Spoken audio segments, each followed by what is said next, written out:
সুপ্রিয় চাষি ভাই, আপনার উদ্দেশ্যে একটু বলে যাই। আমরা প্রযুক্তির পিছনে ছুটি, প্রযুক্তি নিয়ে বড় গর্ব করি, প্রযুক্তির ফলাফল নিয়ে অনেক আলোচনা করি। প্রযুক্তিটা আসে থেকে কিভাবে তার উদ্ভাবন ঘটে, এই কথাটা কিন্তু আমরা অনেকেই জানি না।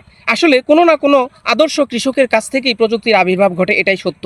হ্যাঁ, এটাকে অনেক সময় ট্রান্সলেট করে বা আপনার এটাকে ঘষে মেজে প্রযুক্তিগতভাবে আপনার কৃষকের দুয়ারে পৌঁছে যায় একটা সময়। যদি বলি, এই যে দেখেন একটা পেঁয়াজের জমি, এইখানে উনি কিন্তু এই পাশে লাগাইছে একটু বেগুন, সীমানা আল যেটাকে বলি আমরা, এখানে লাগাইছে বাঁধাকপি। এই কপিটা কত চমৎকার বাঁধছে।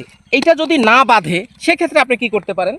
আমার কৃষক ভাই, আমি পথে যাচ্ছিলাম, হঠাৎ করে খেয়াল হয়েছে, দেখেন কৃষক ভাই এটা কি করছে, ঢেল উঠায় দিয়ে রাখছে, একটা মাটির চাক্কা উঠায় দিয়ে রাখছে। কেন উঠায় দিয়ে রাখছে?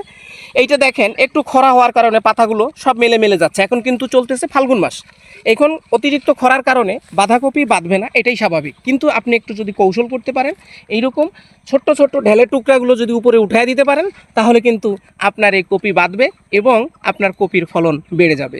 ধন্যবাদ।